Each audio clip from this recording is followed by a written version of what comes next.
Swamiji's traveled widely to various places in the world to give lectures.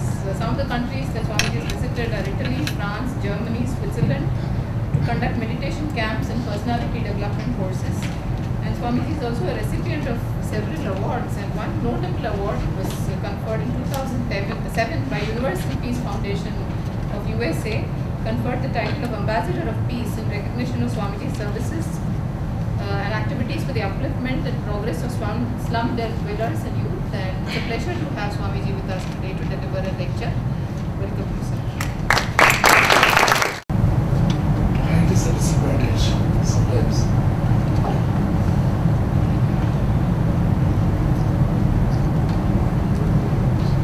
Om Pavitram Charitam Yasya Pavitram Jivanam Tatha Pavitradasrupinnye Tasyai Namo Namaha.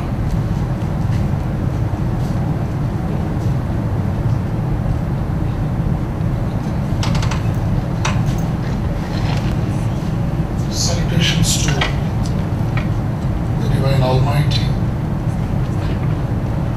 I'm very happy to be in your midst today on the invitation extended from this esteemed institution.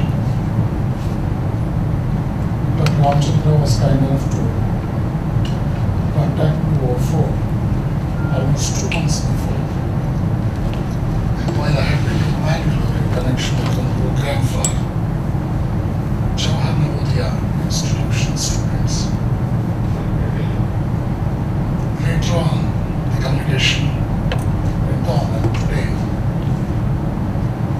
time has come for the meeting of both of us here. Yesterday I was in Agricultural University addressing the graduates. Last year I addressed 5,800 final engineering students of Bangalore engineering colleges, along with Dr. U.R. Rao and Vinitachal in the Indoor Stadium. And as a graduate of science, especially the technical subject like electronics and communication from a very esteemed university of the country,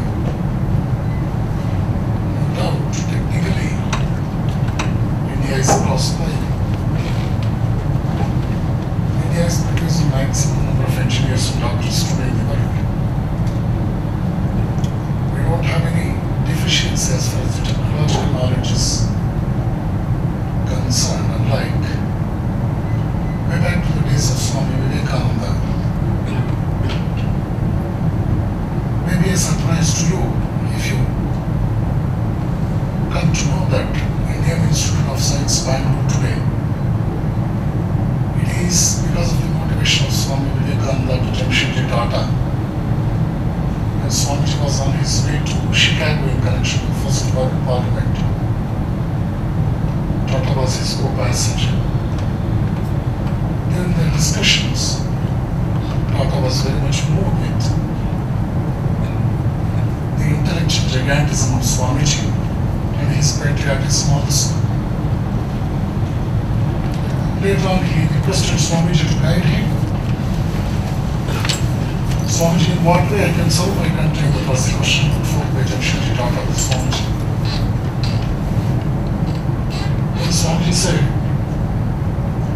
India has got enough religion and spirituality, but India is very much in need of science research centers. Why can't we start a research center in South India, in particularly Bangalore? That was the suggestion given by Swamiji. And if you go through the pages of history of Indian Institute of Science, the institution observed its centenary 3-4 years back. You find every detail of the communication that took place between Swamiji and Tata. Even though 2 princely states, one was Karnataka, the old Mysore, and another was Baroda, they came forward to establish a center. Fortunately, Karnataka would get Tata Institute to get established in the pre-independent days. Just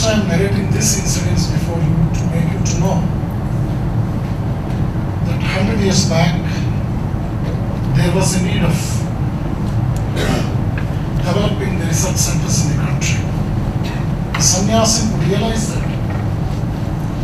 And he expressed his desire in many of his letters, which he wrote to many divans of dependent India, that hundreds and thousands of Indian youths must go to Japan and America.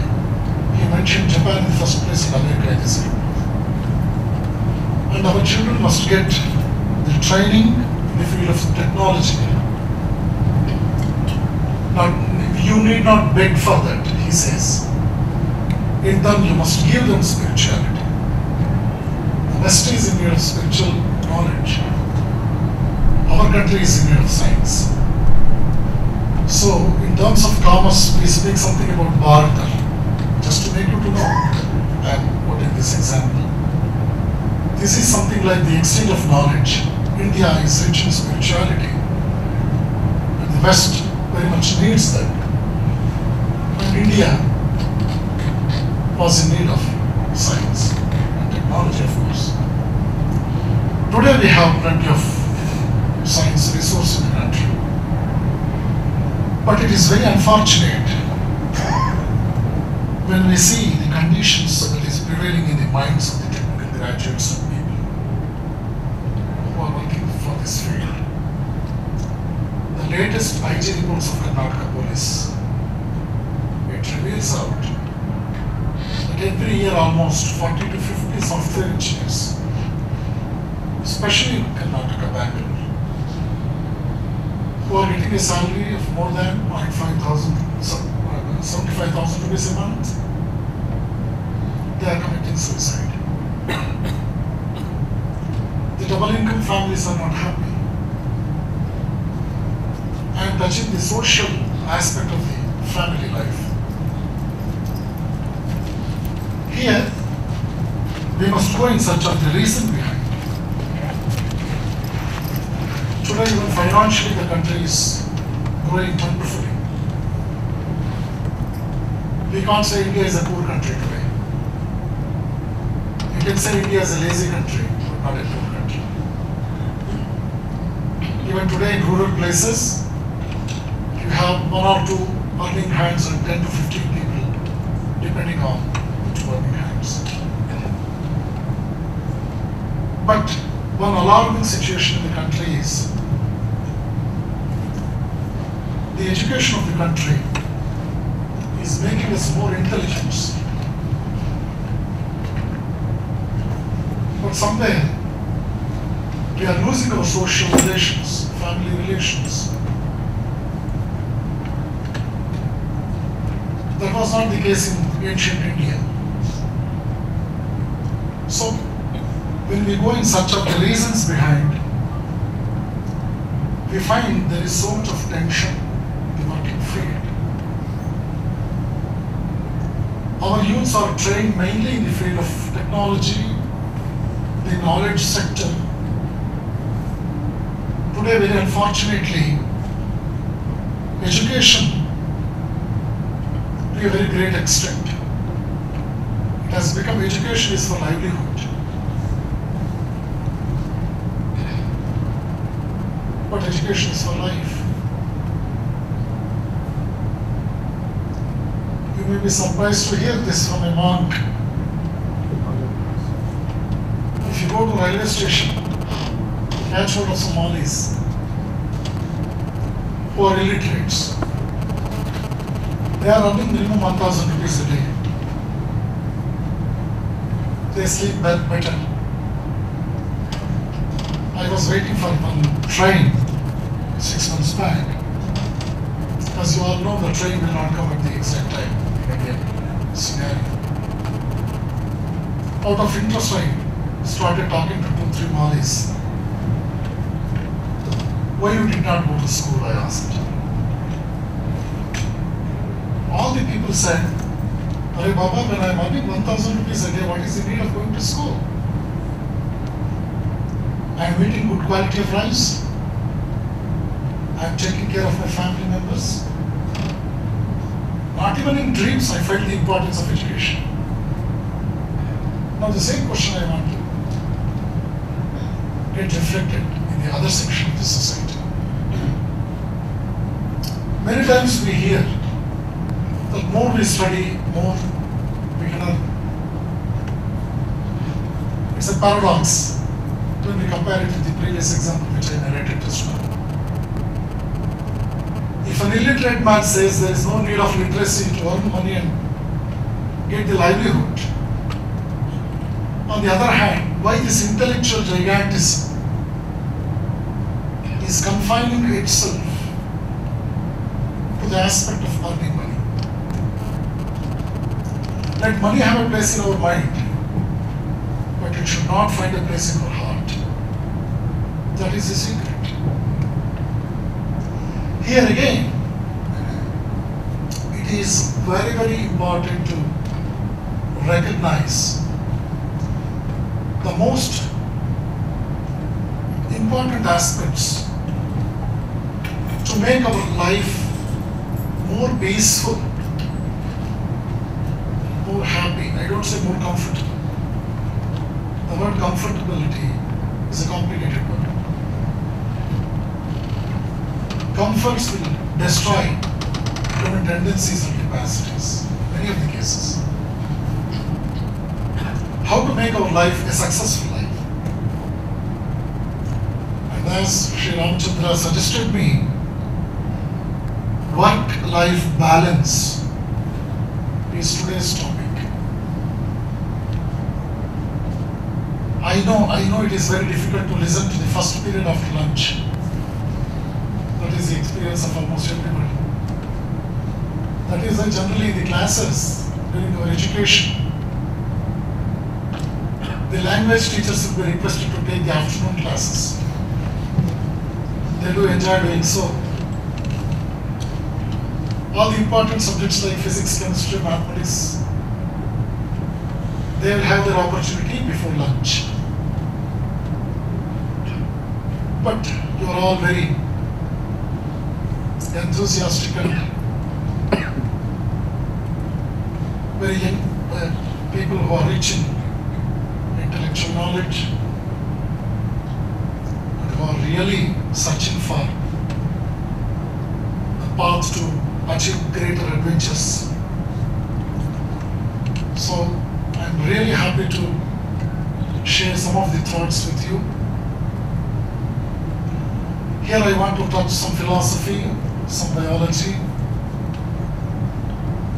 some physics, some mathematics, so that the entire formula to make our life successful, I want to try that to the best of my capacity. We all know we are all originated from the stage of a unicellular organism called amoeba. I am speaking about biology. We have traveled for several thousand births, and finally we have reached the stage of Homo sapien, the biological name of man. Up to the stage of Homo sapien, a scientist called Darwin could beautifully explain us the beauty of evolution. And he explains us two important postulates. One is struggle for existence, and another is survival of the fittest. But Swamy Veereshananda says these two laws are general laws. Struggle for existence and survival of the fittest, they are not very much applicable for human race. Because the nature of struggle with respect to subhuman compared with that of human is different. Even the factor fitness of subhuman to survive, fitness of human to survive, it varies. That is why Swamiji says, Swami Veereshananda, whose 150th birth anniversary the world is observing, Swamiji says, man is not only an organic evolution, man is not a mere bundle of flesh. He He is a psychosocial organism.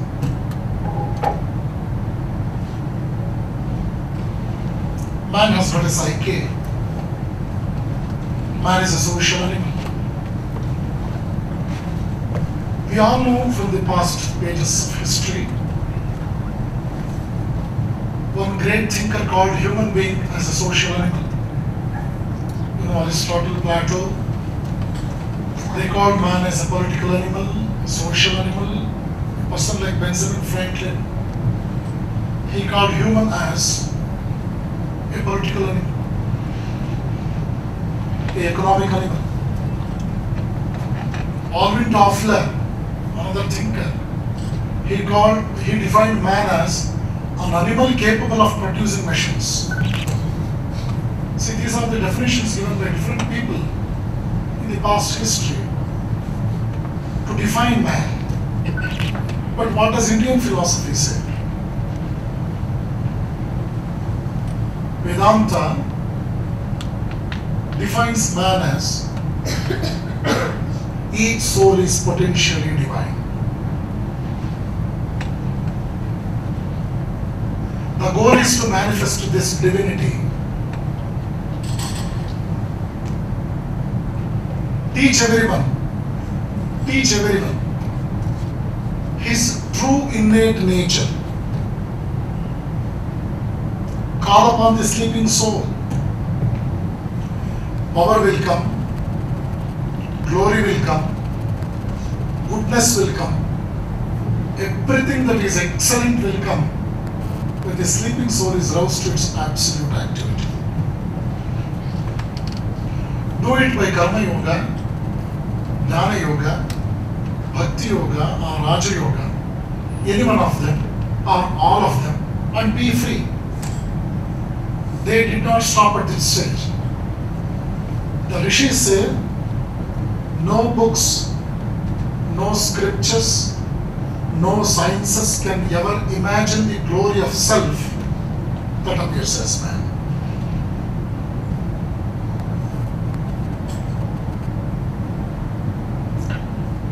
Swamy Vivekananda, in modern perspective, he says, the divinity could not be explained properly even by books, churches, temples, mosques. So that is the innate nature of human. This was the greatest phenomenon, the true idea about human that was clearly demonstrated very early in human race for the first time in the history of human. So we all speak about the evolution phenomenon which I mentioned just now, and we stop at the level of a single cellular organism becoming a Homo sapien. But what next? Here comes the importance of religion, spirituality, yoga, meditation, and so many different aspects. Swamy Vivekananda once said, man never moves from error to truth. He moves from truth to truth, of course from lower truth to higher truth. This is the pattern of true evolution at human level.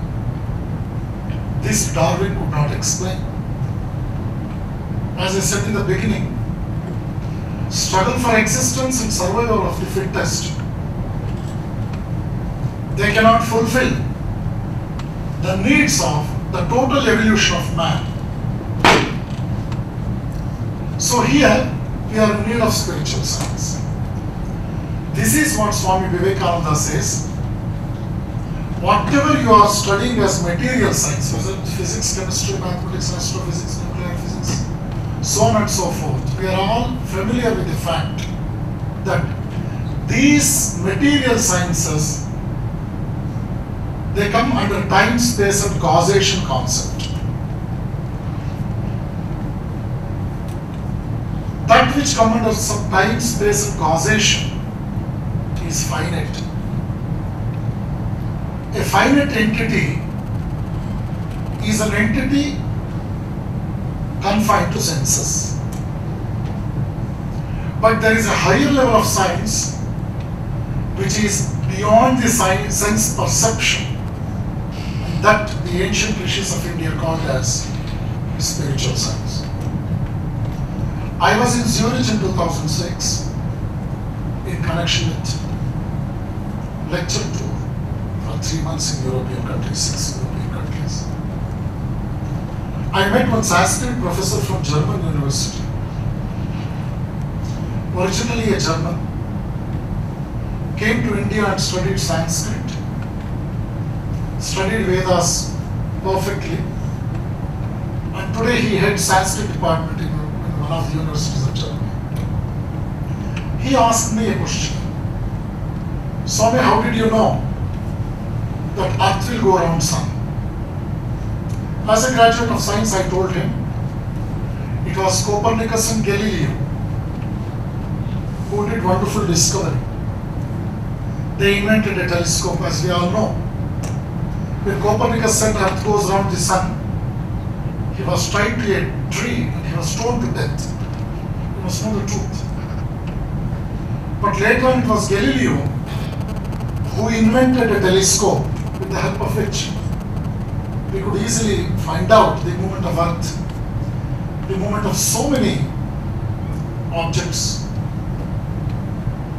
So I told him, because of Galileo's discovery, invention I mean, we could know that Earth will go around Sun. Then that young professor of Sanskrit, he laughed at me and he told me, I pity you Indians. I asked why. He said, I have read Rig Veda. There is a beautiful concept called Guru Laghava Siddhanta in Rig Veda, which gives you the details about how Indians could identify Sun as the bigger object and Earth as the smaller object. Sun is several hundred times bigger than Earth. The ancient rishis called Sun as the Guru, the bigger object, and Earth as Shishya, the smaller object, Laghu. And it is customary that Guru should be respected by the Shishya. The Shishya has to go around Guru, do pradakshina. So by that, Indians could get strong conviction to prove that Earth will go around Sun. And he told me, Shankaracharya, in his commentaries on Vedas, he has beautifully mentioned about this Guru Laghava Siddhanta. Again he said, I pity you Indians. You want to have truth only from the West and only from the lips of the white-skinned. He said 4,000 years before Galileo and Copernicus, ancient rishis of India could know that Earth is considerably very small compared to Sun, and Earth will go around Sun. I am presenting this before you to make you to know, as I am observing the youngsters, in particular the graduates from our engineering colleges, medical colleges and all. Recently in one of the high schools in Tumkur, which bagged first rank in SSLC 10 years back, a teacher asked the students, who is Satya Harishchandra? Out of 40 students, 39 students could not answer. One student stood up and said, Sir, nammu jatrenalli yavado ondu naataka bandittu sir. I think that is Satya Harishchandra. See, our youngsters, the students of our colleges today, they have least knowledge about the achievements of Indians. It's very unfortunate. So when I say there is a science beyond sense perception, many of the youngsters who have acquainted with the material science or the modern education system of Macaulay, they may not agree with me. But it's a fact. There is a higher level of science which is beyond the sense perception. Making this very clear to you, I want to strengthen the statement which I made just now, that each soul is potentially divine. Nobody is a sinner on earth. When God is the creator, how can his children be sinners? So, keeping this in mind, Swamy Veereshananda beautifully explained, man, oh man, your true nature is divinity. Divinity alone. No force can prevent you from getting what you really deserve. This is what even Bhagavad Gita said. And you just imagine the ancient rishis of India, they prayed like this. Ano bhadra kratavo yantu vishwataha. Let noble thoughts come from every direction. You don't find such a versatile, universal message so easily in any part of the world. So India is a blessed land. Here you have a solution for all problems. Today India is facing so many problems because we have neglected our past. We have neglected our own great heritage. Swamy Veereshananda beautifully mentions like this. We observe action in nature. We observe action in machines. We observe action in animals and in human beings. This activity in the nature is beyond our imagination. Nature has got unlimited power and it is beyond our control. We witness thunder, we witness rain, lightning, storms, much more. Action in machine is limited. A machine does not have its own power. As energy is fed into machine, we get the work out of it. Likewise, action in animals. Here we find the activity of existence and survival. Animals are conditioned and helpless. Nature controls animals. But the beauty of this story is action in human beings. Beings, they have absolute freedom. They have unlimited choice of work. There is no limit to man's capacity. He is bounded only by his responsibilities. Man possesses the potential to do anything and everything. Man can be very creative also. Because the human potential is high and unlimited, the human animal must be trained properly. Otherwise, it can be very dangerous. See, this is the way Swamy Veereshananda analyzed the nature, the animal kingdom, the machines and human. What is life? It is a big question before us. Life is not something like adding years to our existence. Rather, it is adding life to the years. Swamy Veereshananda defines life as the unfoldment and development of a being under the circumstances tending to press it down. We all know when an object is thrown upwards, it has to come down because of gravitational force.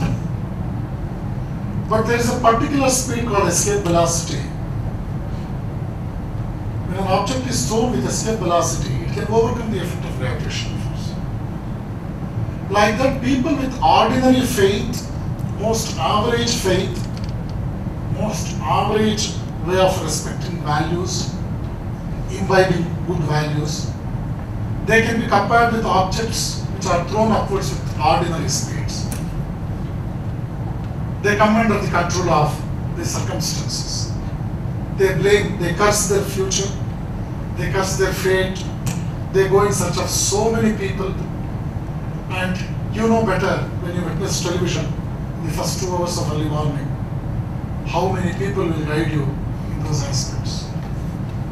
But Swamy Veereshananda says, when an object thrown with escape velocity, when it can overcome the effect of gravitational force, like that, a man with great self-confidence, self-control, self-respect, self-reliance, and self-realization, he can create history.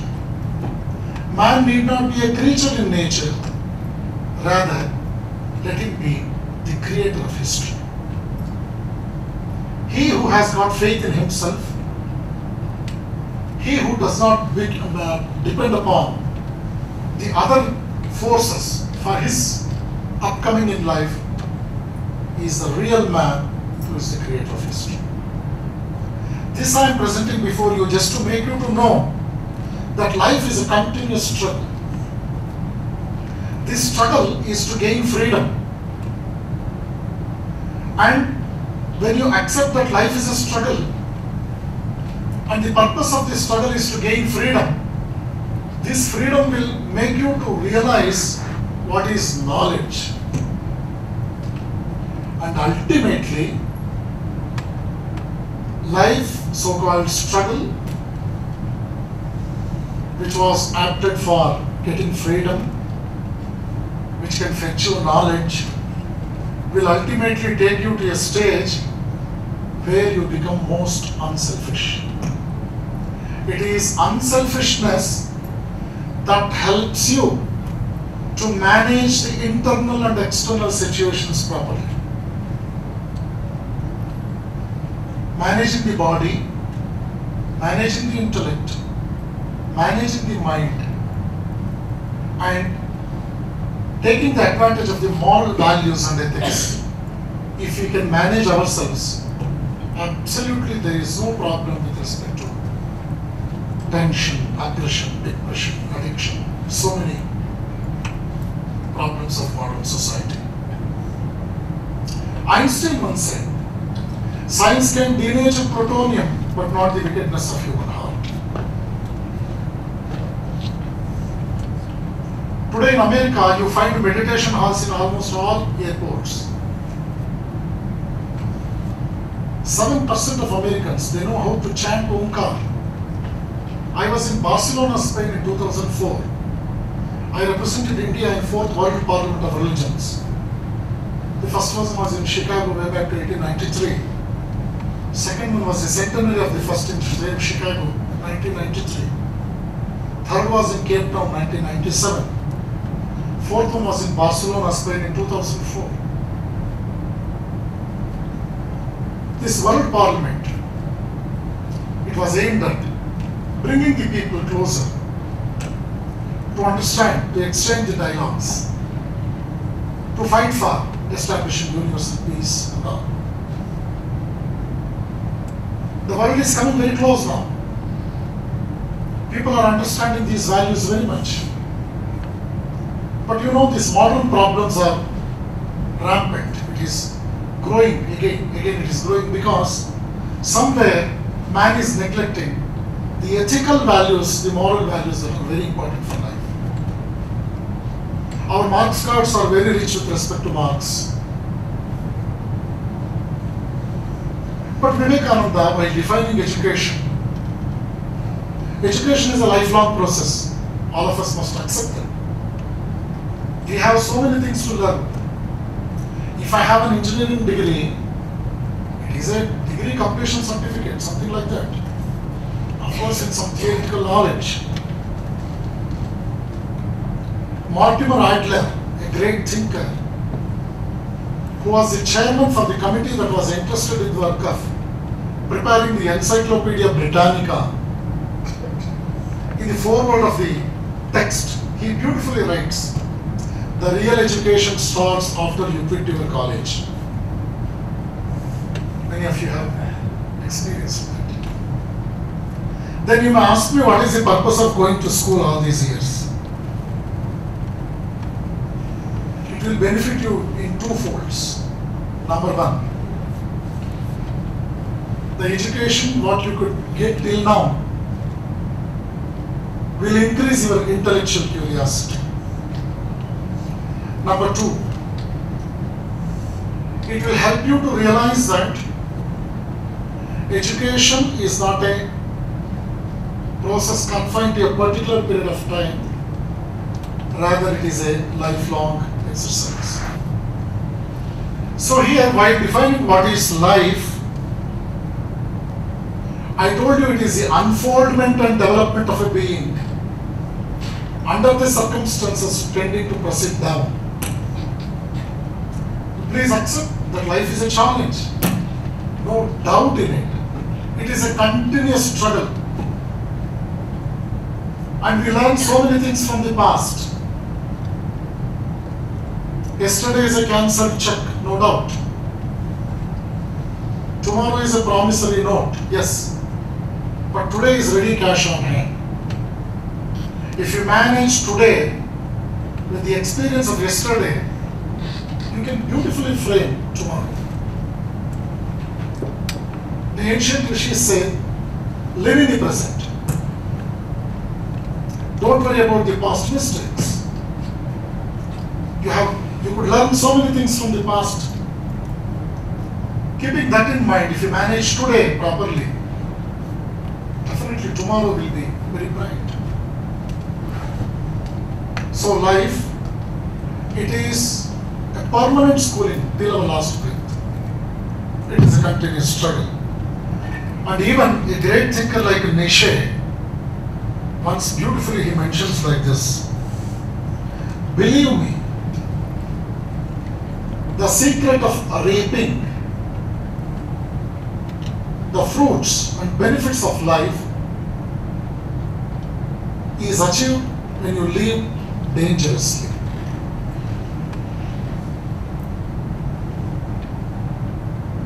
See what a statement.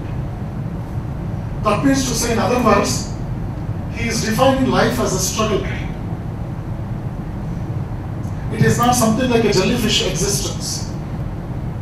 It is a continuous struggle. Life and work are often intertwined. Life and work, they run parallel. Life is always decorated by work.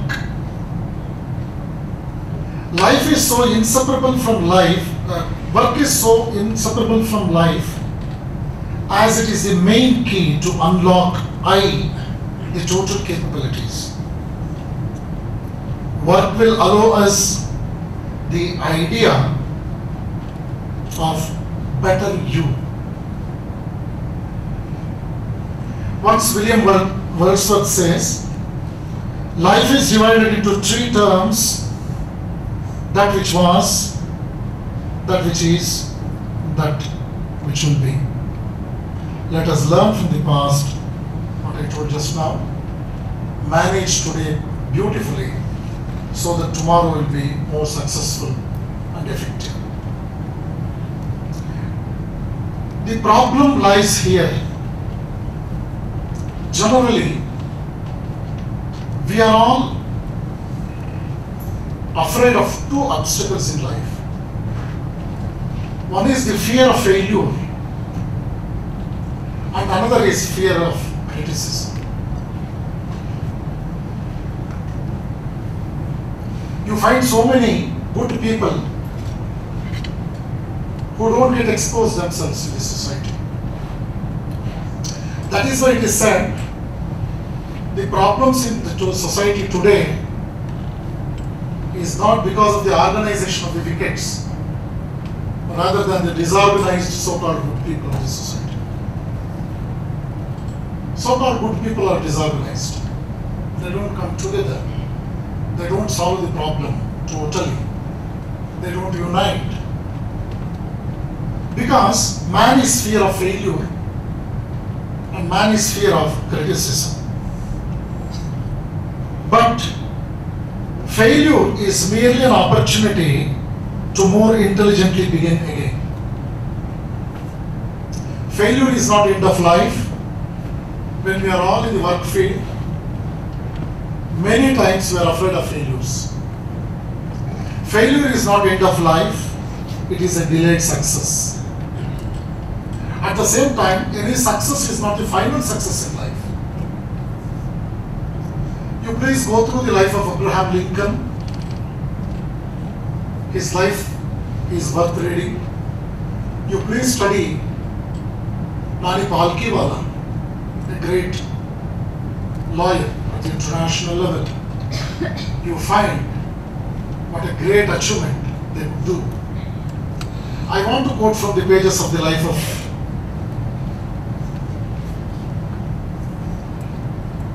I'm quoting another 2-3 minutes. Before that, again I want to recollect from the Rishi's voice, that is, Yadeva Vidyaya Karoti Shraddhaya Upanishada Tadeva Veeryavattaram Bhavati. This was uttered by Chandogya Upanishad, the Rishis. They say, what is done with knowledge, conviction and meditation will alone achieve maximum energy and efficiency. Yes, I want to quote the story of Tenzin. He was the first man to go to the tip of Gauri Shankar. His life is worth reading. He has written 3 beautiful sentences in his biography. First sentence is, I am the happiest man because I could achieve this. I could go to the tip of Gauri Shankar Shikhar. Second point he writes, I am a little bit worried because some other person may break my record by covering the same distance in less time. Third point he writes beautifully, I pity God because he is a poor architect. After going to the tip of Himalayas, do you know what is my mental status today? I am so energetic, I am so strong today that I can climb any mountain bigger than Himalayas. But very unfortunately, Himalaya is the biggest. So God has disappointed me. I never felt that he is such a poor architect. He writes like this. Spiritually, this is termed as divine discontentment. After we achieve something, if it further encourages us to make further steps to achieve some more higher heights, that is a very healthy and a meaningful adventure according to the Rishis of India. See, the difference between a great man and an ordinary man lies in the aspect of conviction. That is why the Upanishad Rishis say, think in a big way, low aim is a crime.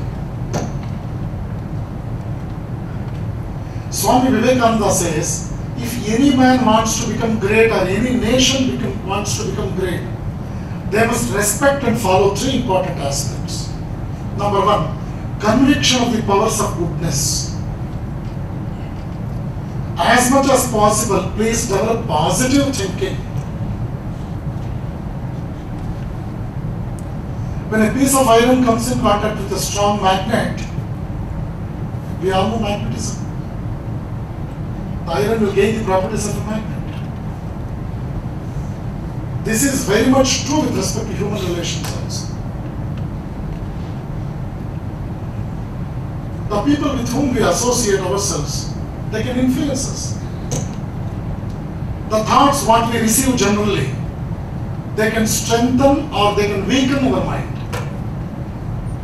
The latest psychology and psychiatry says, God may forgive your thoughts, but your nervous system does not. Your attitude decides your altitude. A country cannot be raised just by raising the roofs of the buildings, but by raising the minds of the people. A great American historian, Will Durant, he studied entire India thoroughly and he wrote a book on the civilization of India, a case to study the civilization, especially Indian aspect he seriously studied. And he beautifully wrote three important aspects. He says, millions of people have tried their best to reintegrate human possibilities. Second point is, the greatest revolution in human history is enlightenment of mind and improvement of character. The third aspect is, the greatest revolutionaries in human society are philosophers and saints. If we can enlighten the human mind with great thoughts, if character energy is taken care of thoroughly, man becomes so strong. So according to Indian Vedanta and Upanishads, the real education of man is not just intellectual gigantism. It should be blended with humanistic impulse. The synthesis of manliness blended with that of the synthesis of godliness. You know, so many intelligent people, but very highly corrupt.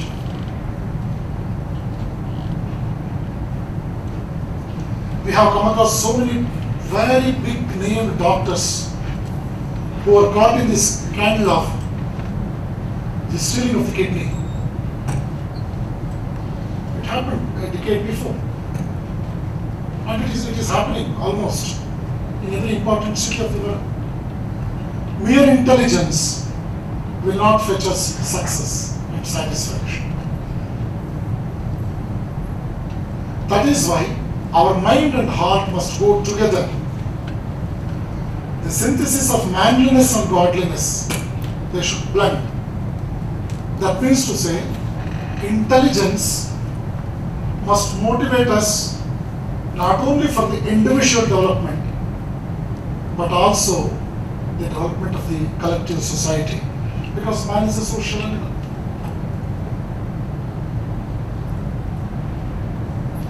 That's why Shri Krishna in Bhagavad Gita says, Yadyad acharati shreshtaha tattateve janaha sayat pramanam kurute lokastadana vartate. The elderly people of the society must set an example for the youngsters, because the youngsters draw inspiration looking at the life and the attitude of the elders.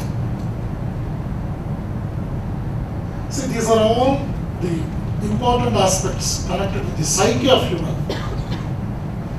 Psychology is a very, very important subject. And here I was mentioning about conviction of the powers of goodness. Swamy Veereshananda says, if a man with an ideal commits 500 mistakes, a man without an ideal will commit 50,000 mistakes. That is why better to have an ideal in life. That is what I told, conviction of the powers of goodness. The second aspect is absence of jealousy and suspicion. Samshayatma vinashyati. It's in Bhagavad Gita. 4.5 thousand years back, Shri Krishna teaches this to Arjuna. Samshayatma vinashyati. Suspicious mind is very dangerous. You see in the society, the family, the society, suspicion is a curse. The third and the last aspect, he says, help those people who are good and who can do good. We know work, we have heard of worship. People talk about these two aspects like this, work and worship. Work as worship. Work is worship. When you don't find even an iota of difference between work and worship, you will not have any tension.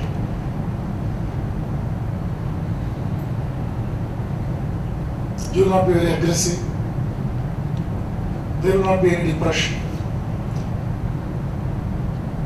See, to manage such situations, you must carefully observe your mind, the feelings, our attitude, our affinity towards different aspects. What do you find among the great men?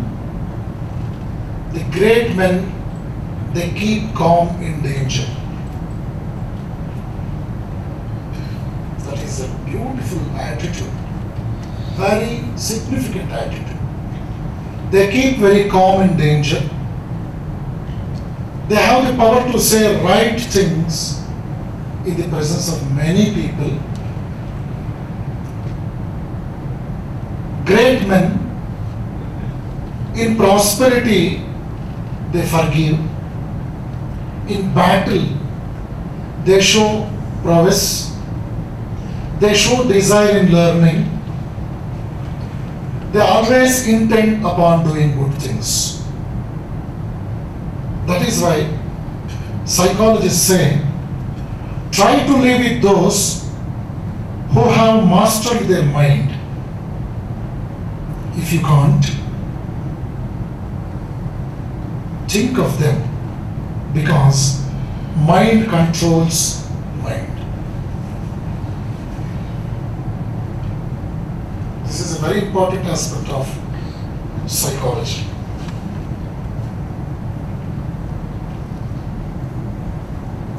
In matters of opinion, you please swim with the current.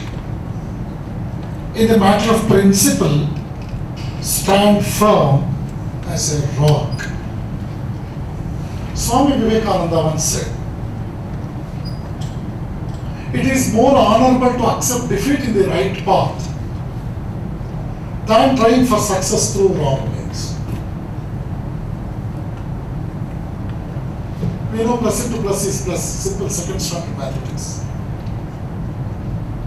Goals are important, means are more important than goals.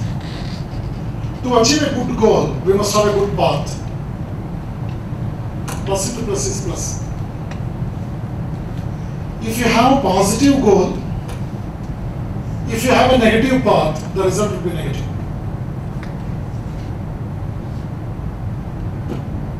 And minus into minus is plus mathematically, but here psychologically minus into minus will not be plus, it will be hopeless. So Swamiji says, goals are important, but means are more important than goals. Take care of the means, they will in turn take care of the goals. It is something like cause and effect. We know the phenomenon of cause and effect in physics.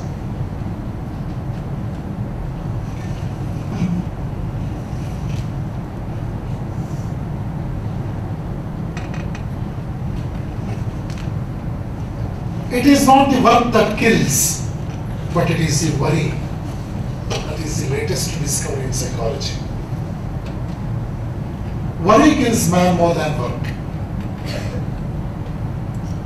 You have the right to work and not to be anxious about the fruits. That's what Bhagavad Gita very repetitively suggests you. You have control over the work, not over the fruit.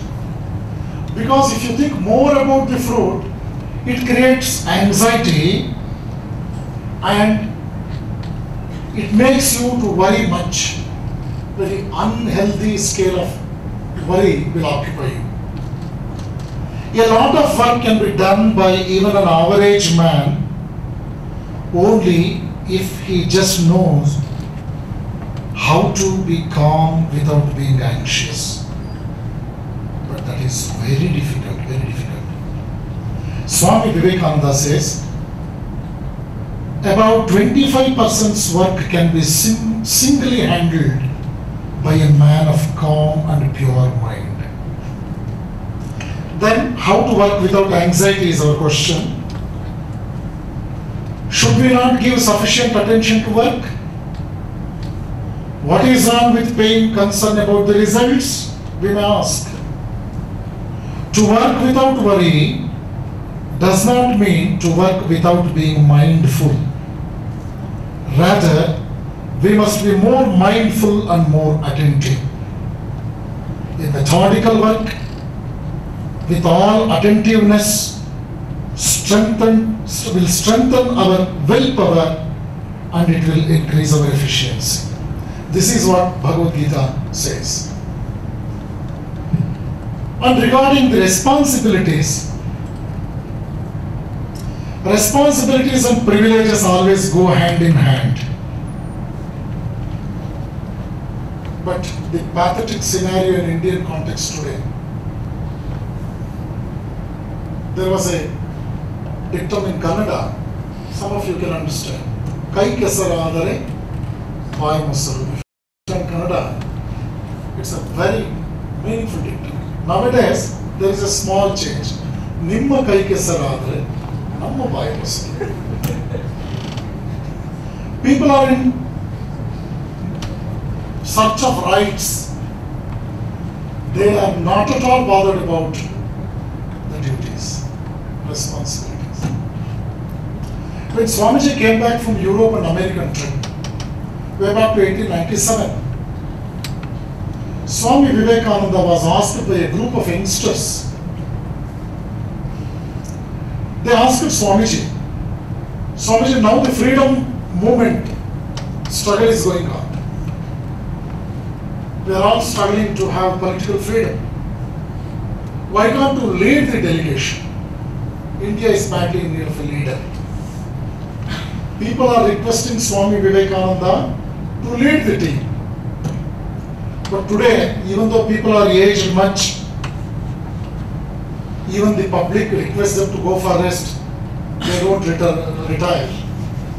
You know the scenario in today's society. There is no retirement for politicians. The only retirement is only after the last breath. They want to serve the country till the last breath. You know, I don't want to explain it too much. And taking that into consideration, even the advertisements of Fevicol and all, you find the chair of such publications are more stronger than any Fevicol that is being manufactured in today's society. See, when people asked Swamiji to be the leader of the team, he said, you want freedom. This is a very important aspect every youngster must keep in mind. When they asked him for the leadership of Vivekananda, he said, you want freedom? I can get you freedom tomorrow if you want. But where are men to preserve freedom? Freedom means responsibility.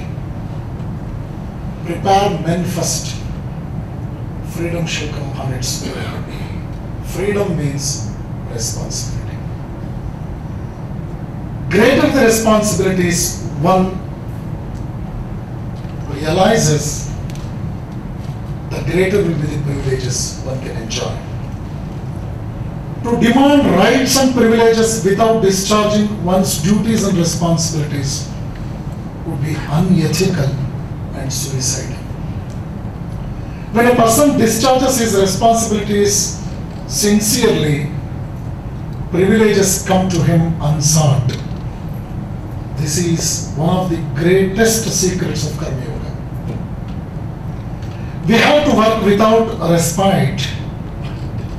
We have to work always in the spirit of yajna without any selfish motives. We have to learn to renew ourselves daily despite so much of tension and restlessness that are the characteristics of today's society. We have to work to remove the evils and sufferings and for increasing the good and happiness of the world. As we go on working, we will find that the world will continue to remain a mixture of good and evil, of happiness and suffering. In our attempt to perfect the world, we will end up perfecting ourselves, which is the goal of human life.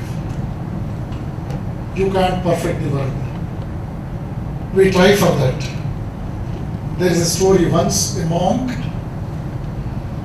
after got into the monkhood, in his personal diary, in the first page he wrote, I want to correct the world. After 20 years, he could see the reality. Then he wrote, at least I want to correct my ashram. After 40 years, he made a correction in his own statement. At least in the final stage, I want to correct myself. Finally, he wrote another sentence, which you can imagine right now without any difficulty. I wasted my energy in correcting the world, the city, the town, and the ashrama.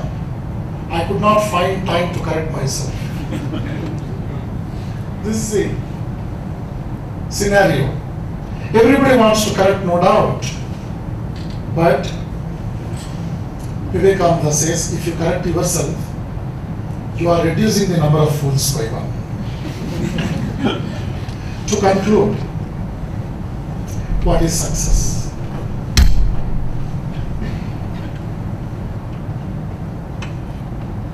We judge ourselves by what we feel capable of doing, but others judge us by what we have done already successfully. We speak so many things. I can do this, I can do that, so on and so forth. People will not listen to us. They judge us only considering our past success. Success is never final and failure is never total. Success should be measured not with respect to what you have achieved, but with respect to what you are capable of achieving. I want to recall from my PU days, I studied in National College, Vasugudi.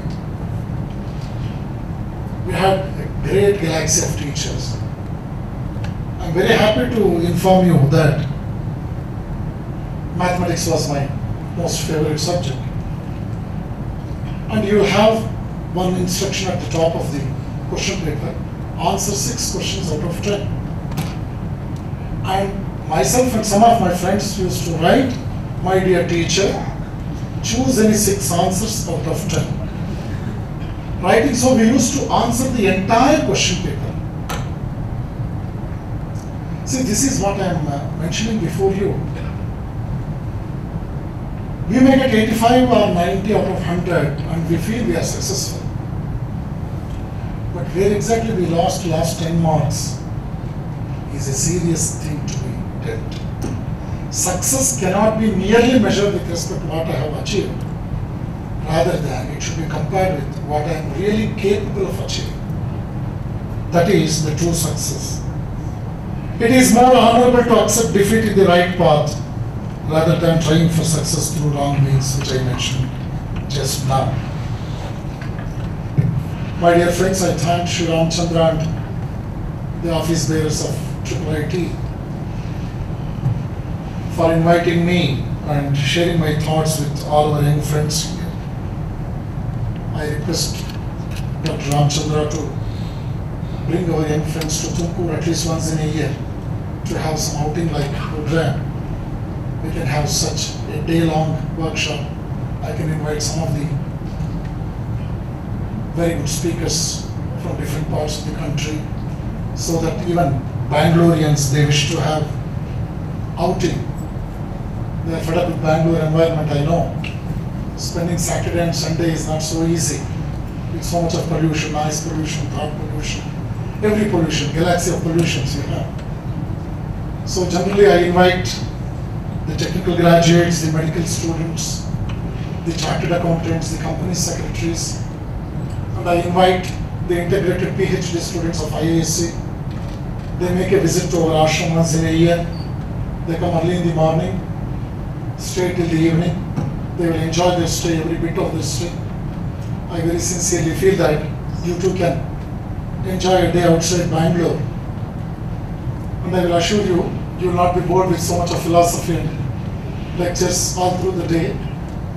We can have some interactions and all.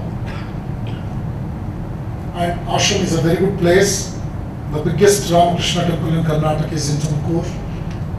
I run Vivekananda Youth Club every Sunday between 9 and 10:30. I will have more than 100 students. More than 20 are software engineers working for Bangalore companies. They spare their entire Sunday for ashram work. More than 20% of the youths, they are all working engineers in Bangalore. We have MSc, MCom, MCA, MBA, teachers, high school teachers, lecturers, degree students and all. And Sunday classes will be exclusively for the moral education, the national integration programs. And once again I thank Sri Ramchandra for providing me an opportunity to visit our institute for the first time and share my thoughts with all our infants here. I wish all of you a grand success. Try as much as possible to keep calm and quiet. Don't keep yourself always in a very unhealthy busy battle. Life is really beautiful and God has blessed us with human life. We have so many years to achieve, so many things to achieve in future years. Better have good dreams, but not only schemes. Have dreams and feel that with your great conviction and confidence you can get your dreams realized. Again, by quoting the last sentence, think in a big way, low aim is a crime. I would like to conclude my talk. Thank you.